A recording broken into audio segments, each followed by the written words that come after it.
So once again, let's just remind our viewers, if you're just joining us, it's just gone 15 GMT. I'm Laura Kyle. You're watching Al Jazeera. And here we see on our screens the latest pictures that we've been getting from Rafah in the south of Gaza. These are thousands of hungry Palestinians swarming an aid distribution site that has been set up by a controversial aid group, the Gaza Humanitarian Foundation. This has been backed by the US and it's been backed by Israel, but it's been roundly criticized by the UN and others as being impartial and ineffective. And this is the first time it has entered, or we're seeing it enter Gaza to distribute aid, and this is the scene of chaos that we can see as a result. Now, we're getting a few lines from the Gaza Humanitarian Foundation group saying at one moment the volume of people was so great that its team, quote, fell back to allow a small number of people to take aid. And then it said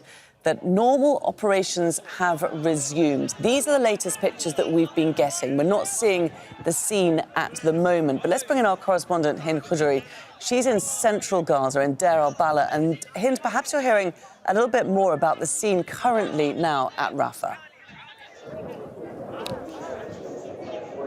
We know that the distribution point closed and is not delivering anymore after the Palestinians stormed the distribution point. We're talking about thousands of hundreds of desperate Palestinians in Mawasi Khan Yunis that approached that distribution point.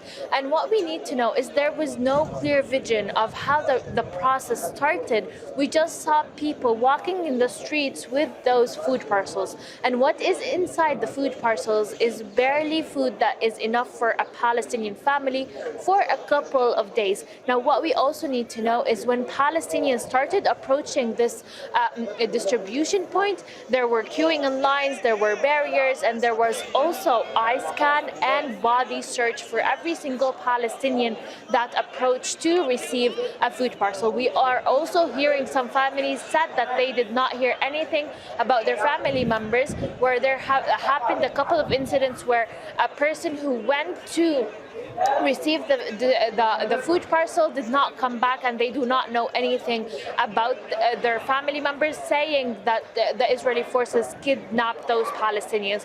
Now, after a couple of hours of the distribution that took place in Rafah, in an area that it was a residential area which is bulldozed, and an area that is hills right now and a sand area, Palestinians started storming the place. The army that was on the ground in that area started firing live ammunition to disperse the Palestinians. This is not a protest to disperse. This is a group of Palestinians who came to receive food parcels after being deprived from their basic necessities for nearly 3 months. Palestinians that have been under blockade, under intensive airstrikes, artillery shelling, and live ammunition for more than a year and a half of this war. And Palestinians are desperate. They do not have any source of income.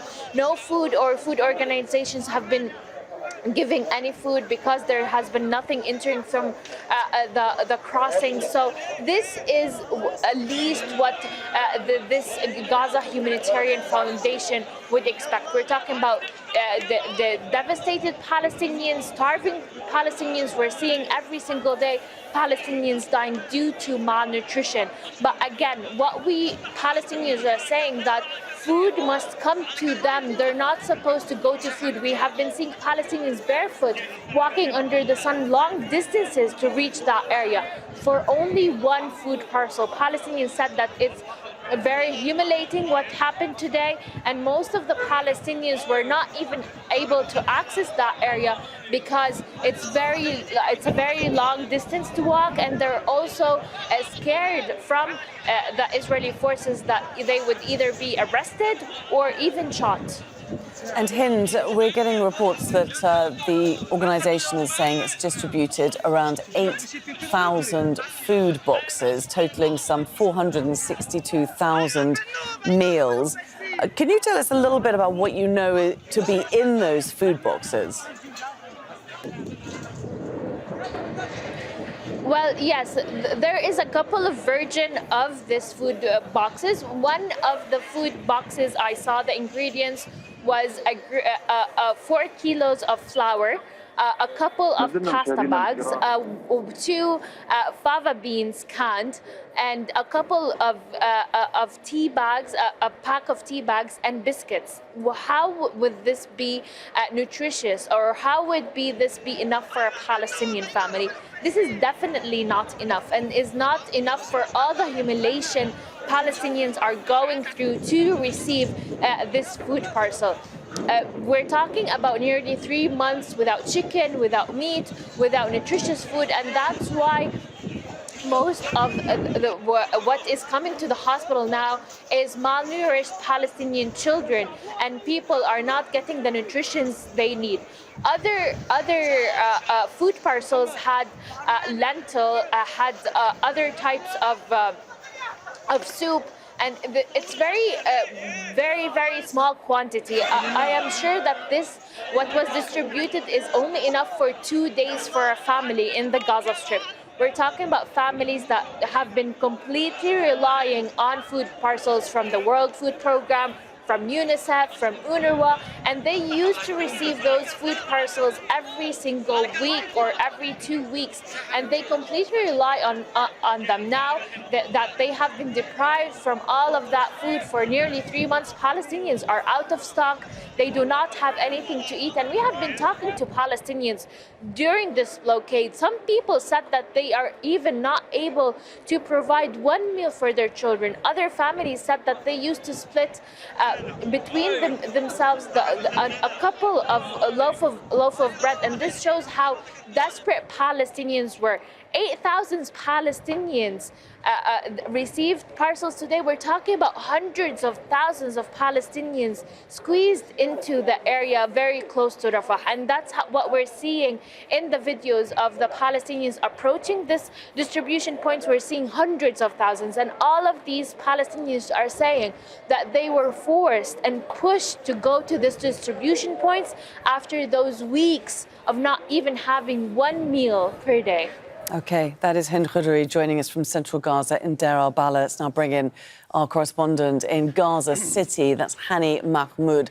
Hani, first of all, I just want to find out what you have been hearing about these scenes that have been happening over the past couple of hours down in the south of Gaza in Rafah.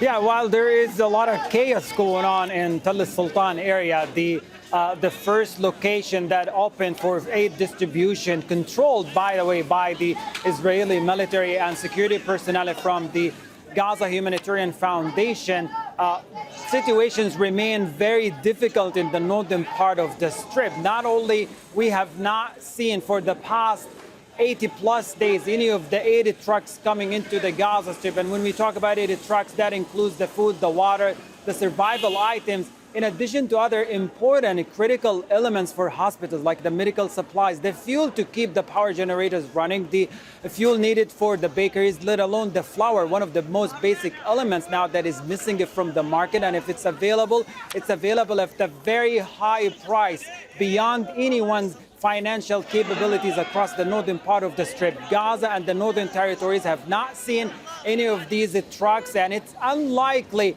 they are going to see any of it anytime soon. Just seeing the experience in the as-Sultan area, how did it go in the past couple hours, the chaos that evolved out of it, the desperation that was quite visible on the faces of many of the people who went inside the center and pretty much had their hands on whatever available, because that's what hunger is leading to. And here in Gaza, we're seeing some of this. Just the past couple of days, we've seen a sample of what desperation could do to people, how hunger is leading to violence and leading into chaos, where 2 trucks filled with critical supplies, food, supplement to the hospitals were surrounded by many of the hungry people here. So this scenario is likely to happen and repeats itself across the northern part of the Strip, simply because for 80-plus days, people have been hungry. People have been roaming around local community kitchens and trying to get whatever is available. And for the past almost half a month now, they've been running on, local community kitchen running on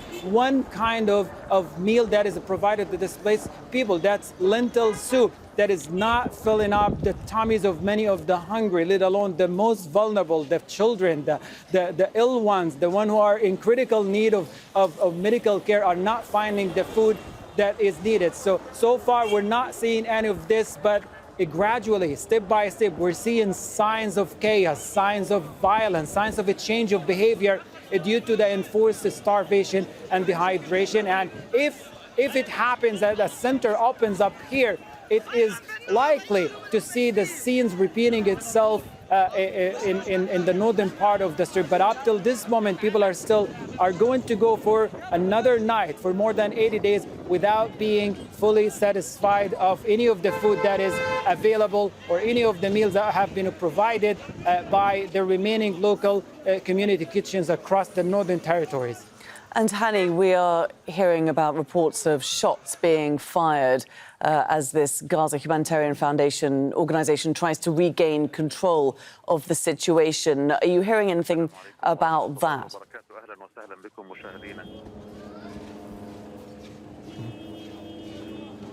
Yes, well, in the past half an hour or so, there were many of the reports talking about the Israeli military working to secure a safe corridor for the GHF, the Gaza Humanitarian Foundation employees on the ground into safety, securing their safe evacuation out of the area, as thousands of people surrounded the area trying to get to the area where the food is. It's unlikely they were after any of these security personnel, all the foundation employees, people because of hunger. They were after the food that was stacked inside cardboard boxes inside the center that was barbed wire, surrounded by many of the barbed wire that made movement very difficult, despite all the talks about the mechanism that is very efficient and safe. It just failed right away, right at the spot, in response or in the face of the hunger that has struck people for the past 80 days or more than 80 days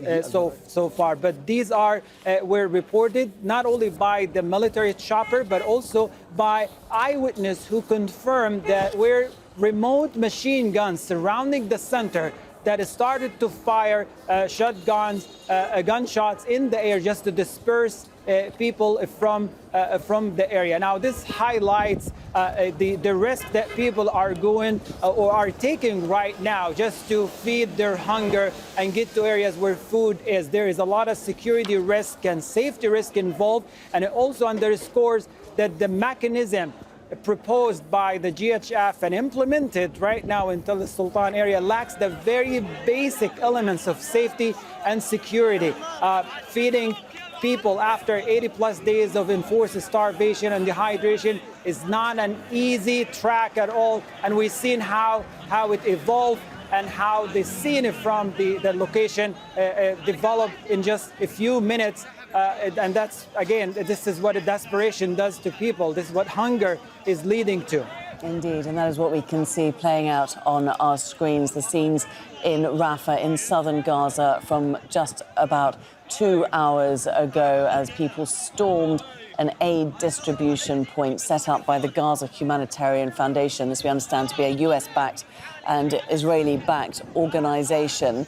Hani, for the moment, many thanks indeed. We're just getting some more pictures here coming into us of the scenes, the crowds of people. You can see people young and old. They're all desperate for any kind of aid that they had heard was coming in. These are people who have been displaced countless times. People, as our correspondent Hind Khoudary was saying, have been displaced into Al-Mawasi, and now this is a makeshift camp that people have been forcibly displaced to and broken up from, and now coming down to Rafah in the south of Gaza, where they had heard that there was a distribution point set up with food parcels being handed out, leading to scenes of absolute chaos. Let's bring in Tamer Qarmout.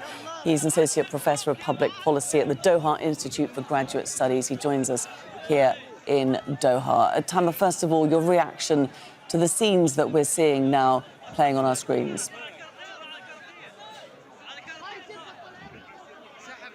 Laura, yeah, you know, I'm a Gazan, I'm a Palestinian, and it's there are no enough words to describe that this horrific, tragic scenes, this man-made disaster, dehumanizing an entire nation that has been for almost now 2 years exposed to the horrors of the genocide, the mass killing, the destruction.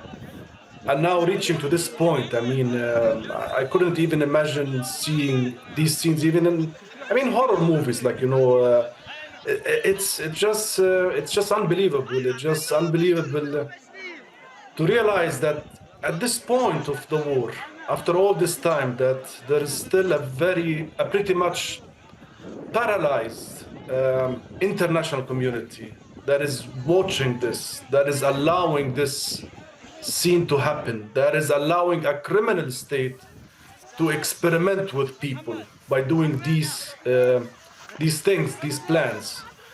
Back to the food situation. I mean, couple of weeks ago, I mean, every UN agency was screaming that it will not be feasible. It will create more misery, more tragedy to the people. I mean, to think about such mechanism. You had UNRWA, you had the World Food Program, most UN agencies who have historically worked in Gaza. They have very strong networks in Gaza to distribute such aid. Aid used to be distributed in an organized manner once it was available in Gaza. But the fact that Israel, the moment it started weaponizing food, weaponizing aid, this is the outcome we get. Now, the Israelis, in my opinion, I mean, for them, this is trial and error. It's not over. The project is not over because, again, the paralyzed international community is not doing anything about it. And it's still pretty much silent, with the exception of a few countries who have started using the word everyone should follow: sanctions, sanctions and sanctions. This government has to be sanctioned. We're talking about a criminal government in Israel that allows these things to happen. Kids, elderly, women, civilians, we all see them going through this misery, this dehumanization. I mean, this has to stop. I mean, enough is enough with this, I mean. I hope someone's there is listening, someone with a decision. Yeah. Well, this was going to be my next point, Tamer. I mean, when you call for sanctions, one wonders what the governments in the UK, in France and Canada, those governments who were basically saying to Netanyahu in the last week or so, enough is enough. We will review our trade ties with you. Obviously, that doesn't go as far as sanctions. But do you think these kind of pictures, these kind of images that are now coming out of Gaza, after weeks and weeks of seeing starving people being bombed, being burned alive, are these the kind of images that are actually going to have an impact on these governments that can eventually have an effect on what Netanyahu does? Well, Laura, let's hope so. Let's really hope so. I don't know what else they're waiting for. I really don't know. I mean, there was a sense of optimism when we have started listening to the statements coming from these countries, mainly, which are still close allies to Israel. But the tone is still very weak. It's a friendly tone, as if they are advising a friend. And Israel is not a friend anymore to these countries, and it should not be a friend to any country. It's a state that faces the crime of genocide.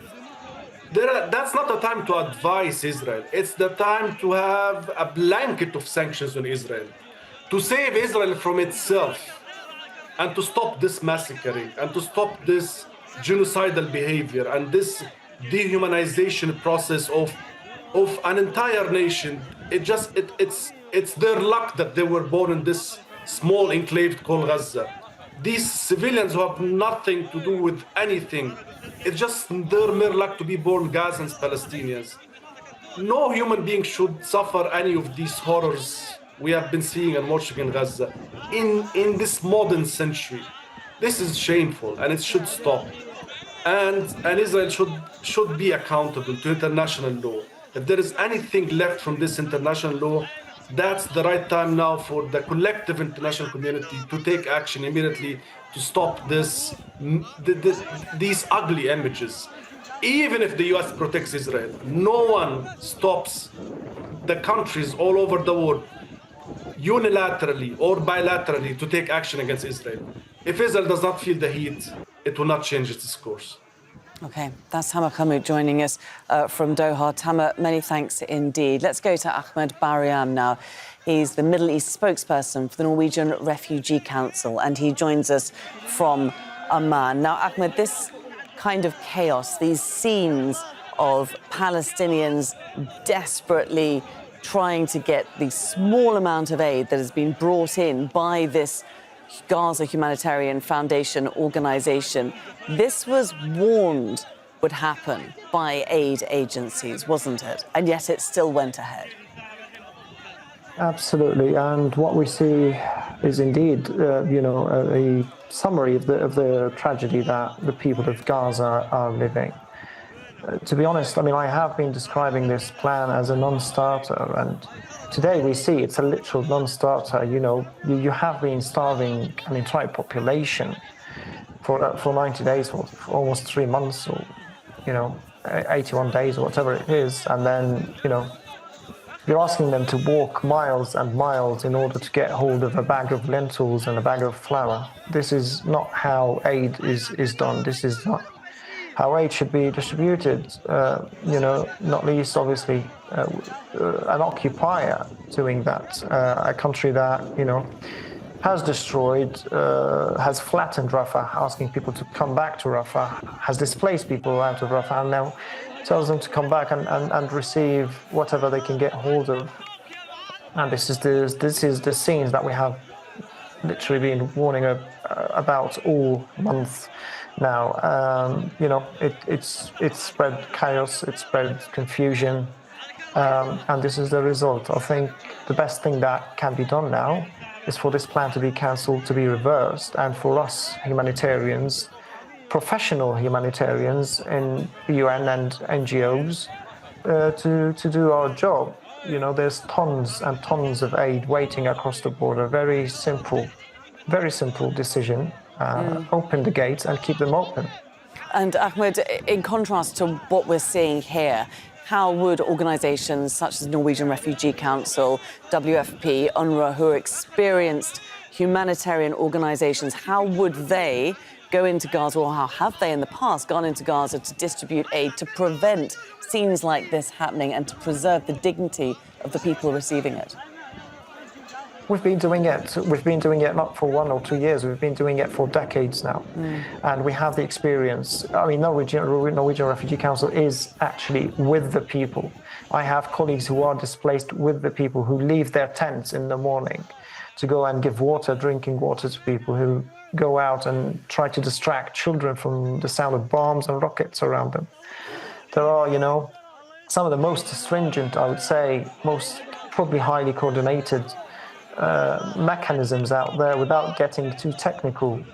Every step of the way, the moment the truck is loaded outside the border until it reaches that family in need, it's an entire series of the most adherent processes you could see anywhere in the world. And we have been doing this during the ceasefire, and it has worked. The looting rates has gone down. More people were able to get hold of bread, prices went down, vegetables, and obviously tents and water and the rest of it. There are people on the ground who are actually literally paying with their lives in order to do this. And, we have seen lots of, humanitarians get tragically killed on the way to deliver a box of food. So all we need is the guarantees that, we can do it, and without being targeted or without being obstructed or interrupted, particularly by Israel, obviously. So it has to be done again. We have to have those hundreds and thousands of tons of food, of tents, shelter, of clothes waiting by the border, languishing by the border. We need those to be allowed in as soon as possible. And Ahmed, just one more, if you will. This is the scene from the south of Gaza in Rafah, where many people have been forcibly relocated to Al-Mawasi, just above Rafah, where this distribution point has been set up. What about in the north of Gaza, where we know next to no aid has got in? Is there any provision for any aid to enter that part of the country? Very little, if any. I mean, it could barely be scratching the surface. I have been speaking to colleagues there in Gaza City. You know, one of my colleagues was telling me about how she got hold of I think 3 or 4 kilograms of flour for $90. You know, and probably 1 kilogram of onions now costs you $50 in that area. There's nothing coming in, virtually nothing. And I think, again, you know, Israel displacing so many people from Jabalia and other areas in the north towards, you know, Gaza City and other areas is part of the struggle. People have no space left to put a tent or to stay, so they're sleeping rough on the street. The situation in the north is particularly appalling, honestly. I think, you know, Israel's decision not to allow trucks into that part of Gaza, you know, could be interpreted as a tactic to forcibly displace people again, you know, and we see it in Rafah with these distribution points. 3 out of distribution points are in the southernmost area of Gaza, which means that, you know, if you wanted to chase that, you know, bag of flour, you have to walk and walk and walk, which we interpret and can consider as forcibly displacing people, because this is not how aid is done in conflict zones. We have done it before. We have done it in Gaza, and this is not how you give aid. Okay. Ahmed Bayram, many thanks indeed for taking the time to join us there from Amman. That's Ahmed Bayram from the Norwegian Refugee Council. Let's go over now to our correspondent, Kristen Saloomey. She's at the UN headquarters in New York. Kristen, of course, we've just been getting these pictures to us in the last hour or so. Have we seen any reaction from people there at the UN to them? Not today, but this is exactly what the United Nations has been warning of and concerned about. The United Nations, of course, refusing to take part in the Gaza humanitarian aid operations that have been organized with Israel and the United States, saying that it does not adhere to the basic rules of humanitarian laws, including rules that require neutrality. The criticism from the United Nations has also been that the new organization does not have the reach or the experience that the United Nations does. And we know just how desperate the situation is on the ground. We see it in the pictures coming out of there today and for weeks, in fact. To put it in perspective, last week the United Nations was able to collect 115 truckloads of aid itself. They had 400 truckloads ready to go, but because of the situation being so difficult on the ground, 80% of the Gaza Strip being a militarized zone, distributing that aid once it gets in is a real challenge. And again, this is for an organization that has hundreds of locations for pickup and distribution of aid compared to the 4 that are now being utilized by this new organization. So the United Nations saying that it does have a plan in place, a 5-point plan that it feels would do a better job of getting aid in. A big part of that, of course, is having a ceasefire that would help. But even without that, the UN is in a position where it says it has a contingency plan in order to get more aid in. But it's just not happening. So there's a lot of frustration here by UN officials watching this unfold. OK. Kristen, many thanks indeed for bringing us the view there from the United Nations. Well, we're going to bring you now some pictures that we've just been getting from the Israeli military. It's just released this footage of the Gaza Humanitarian Foundation distribution centre. Now, this is just hours before the chaos that you've been watching on your screens unfolded. It's one of the first distribution hubs right before it opened, and it was supposed to take over handling of supplies to counter those that had been established by the UN and other independent charities. It is intended to serve hundreds of thousands of people who'd received little or no food in months. As you see, those calm scenes there quickly descended into chaos as people understood that this aid was being distributed, and indeed hold-ups were to distributing the aid. Let's bring in Chris Gunness. He's the former Chief Spokesperson for the United Nations Relief and Works Agency for Palestine Refugees. Now, he joins us from London. Now, Chris, I know that this is a subject that is very close to your heart, the situation in Gaza, UNRWA being kicked out of Gaza in the past few months. What do you make of the scenes that you're seeing on our screens today? First of all, those pictures that you just showed speak to the extraordinary naivety, amateurishness, inexperience. It's armchair humanitarianism at its worst.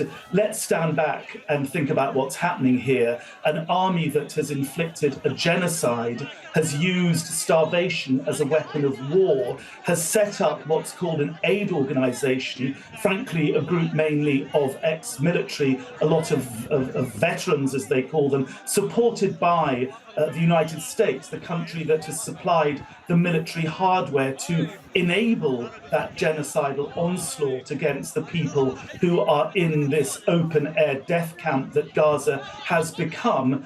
Add to that, you let in a trickle of aid. And of course, as people, Tom Fletcher, the head humanitarian in the UN, Philippe Lazzarini, the Commissioner General of UNRWA, and many others have been saying for weeks, this is not the answer. And I say to the donor community, you have sat back for months as UNRWA was destroyed based on a campaign of lies, misinformation and propaganda. You have stood by while the UN agencies were sidelined and discredited as Israel and America set up this organization. The responsibility for all this lies with you. But the good news is the donor community can act quickly to reverse us out of this mess. First of all, this organization and this initiative must be called off immediately. It will lead to more massacres like the Flower Massacre that we saw at the end of February last year, when over 100 people were killed, over 700 were wounded. There will be more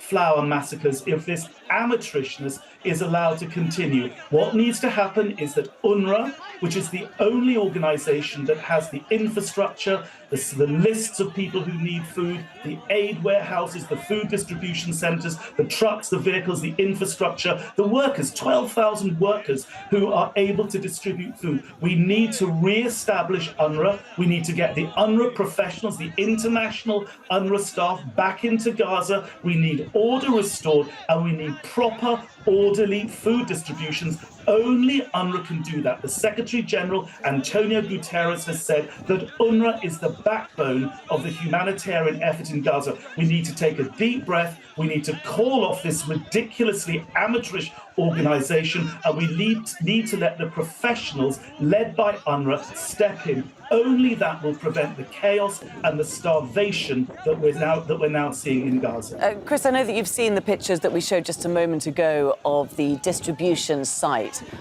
before people were allowed to approach it. When you see the way that this has been organised, what are the criticisms that you've got about it? Well, first of all, the lack of planning. I mean, when you distribute aid to anybody, you consult them and you obey what's called the principle of no harm. The first thing you do is talk to the communities. This was not done. This was imposed by the two powers in the world that are committing a genocide against these people. That's the most important thing. Secondly, you need to plan for the infrastructure. Now, that infrastructure is there. The expertise is there. And by the way, the third thing you need is the resources. You need the food. Now, just a few hundred meters away from those pictures that you've been showing your viewers are several kilometers of trucks laden with food aid. They've been there for months. The food that the donors gave is waiting to come into Gaza through the Rafah crossing. So it's not a question of resources, that's there. It's not a question of the food, that's there. It's a question of proper planning, and it's the question of using the infrastructure that is there. It is not beyond the wit of man. It is not difficult. UNRWA has been on the ground since 1950. May the 1st, 1950 is when UNRWA became operational in Palestine. UNRWA has the expertise, it has the experience, it has the reach into the community. So the donors who've allowed UNRWA to be destroyed in the way that it has,